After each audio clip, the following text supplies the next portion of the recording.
ना जाने काल की कर डाए और किस विद ढल जा पास आवे और जिनाते सरते मौत खुड़क दी उन्होंने केड़ा हंसावे। या किस बात पर हंसे? अभी हंस रहे हैं, थोड़ी देर में ना जाने के घर में कहर टूट जाए या आप पर कोई आपत्ति आ जाए तो किस बात पर हंसे? या ना जाने काल की कर डारे और किस विद ढल जा पास आवे और जिनाते सरते मौत खुड़क दी। 1 मिनट का भरोसा नहीं कब मर जा उन्होंने केड़ा हंसावे। तो हम यही भूल करके यहाँ नाच गावे कूद बकवाद करें। या तो टाइम पास करना चाहिए, भगवान से डर के बुराइयों से दूर रहना चाहिए, किसी की आत्मा नहीं दुखानी चाहिए। एक एक सांस का भी लेखा भगवान के दरबार में। आप किसी का बुरा सोचते हो ना, वो भी आपके बैड अकाउंट में जाता है। करने पास करना तो बहुत दूर की बात है, वो तो है ही प्रत्यक्ष। अगर किसी का बुरा भी सोचते हो तो भी आपको हानि होती है। देखो किसी का कोई खुशी होती है तो नकम्मे आदमी दुख मानेंगे, और वो तो उसको होगी होगी भगवान ने दे दी, तो अपने कर्म क्यों बिगाड़े? तो हम जो जिसको जो मिला है संस्कार से मिलता है, और हमने मुक्ति पानी है, संसार का कुछ पाना ही नहीं। और जो हमें 2 रोटी और थोड़े बहुत सिर ढकना चाहिए कि वो भगवान जरूर देगा। ये परमात्मा का नियम है, रूल है, ये तो विधान है। भगत को किसी चीज का भाव रहने ही नहीं देगा वो। तो इस विश्वास के साथ भक्ति करते रहना।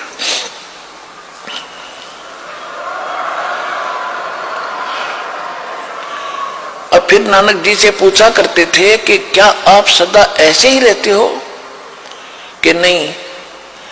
जब जिन भक्तों को मैंने ज्ञान सुनाया है, पहले केवल 5 नाम देते थे और नाम सतनाम किसी को नानक साहब जी ने नहीं दिया।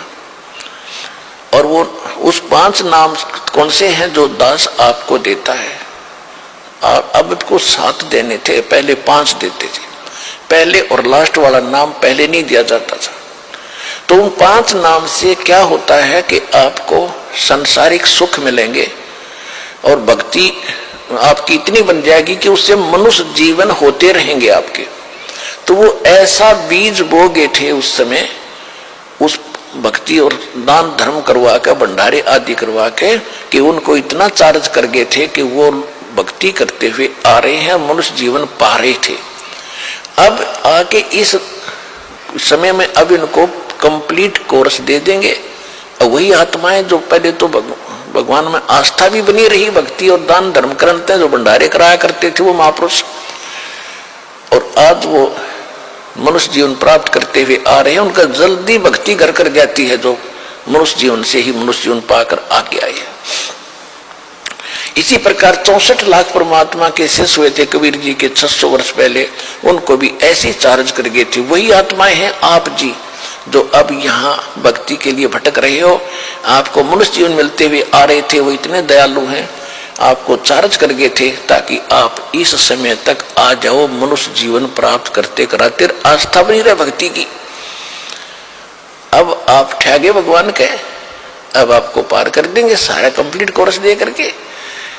इसी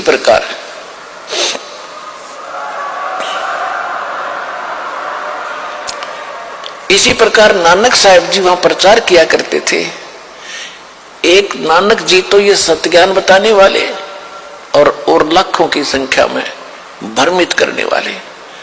तो ये परमात्मा का ऐसा ज्ञान है कि एक बार समझ में आ गया सारा संसार एक तरफ और भगवान का भक्त इस ज्ञान का जानने वाला एक तरफ, वो डर से मस नहीं हो सकता।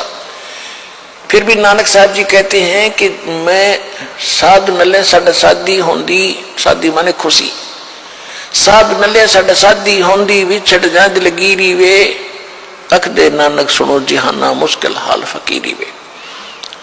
फकीरी माने भक्ति साधना, संसार से विरक्त होना, ये बड़ी मुश्किल की बात है।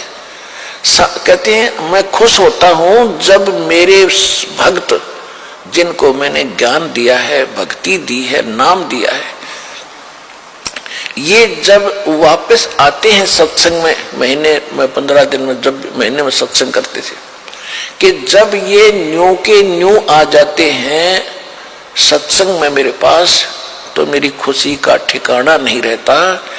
मुझे विश्वास रहता है कि ये बच्चे भगवान के मुश्किल से जोड़े हैं ज्ञान गुण समझा के, और ये ठीक ठाक वापस आ गए मेरे पास, तो किसी भ्रमित करने वाले नकली काल के दूत के फंसे नहीं। यानी परमात्मा के बाग में कोई दीमक लगा नहीं, कोई कीड़ा नहीं लगा, ये पौधे सुरक्षित हैं, तो मेरी खुशी का ठिकाना नहीं।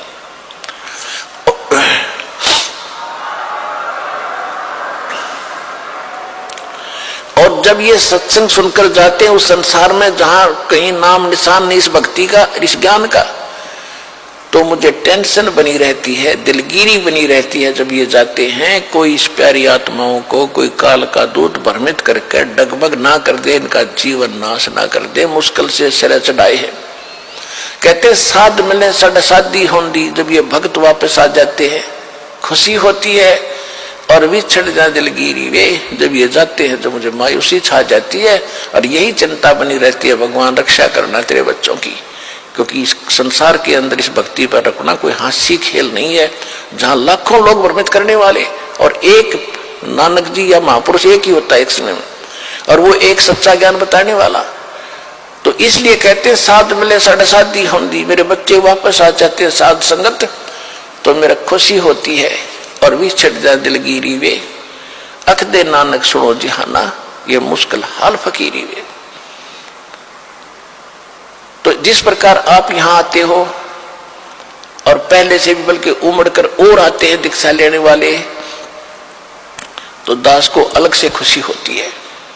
और जब आप यहां से जाते हो तो दास को मालूम है कि विश्व में इस दास के अतिरिक्त कोई संत नहीं, ये ज्ञान बताने वाला नहीं, बहकाने वालों की गिनती नहीं, और आपके कोई असर नहीं हो रहा है, उमड़ उमड़ कर बढ़ रहे हो, तो दास का हौसला बुलंद हो रहा है कि भगवान का बाग बिना किसी कीड़े के और फल फूल रहा है, दास की भी नौकरी बरकरार रहेगी उस सच्चे दरबार में।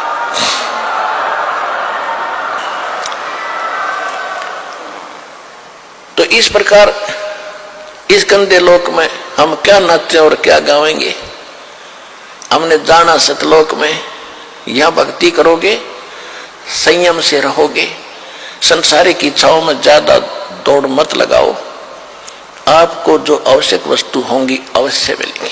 आप ऐसे समर्थ भगवान की शरण में हो, समर्थ का शरणाग हो, रंग होरी हो, भाई कदे न हो ऐ काज राम, रंग होरी हो। आप ऐसे समर्थ की शरण में आगे हो कि आपके कोई भी हानि नहीं होगी जब तक आप मर्यादा में रहोगे।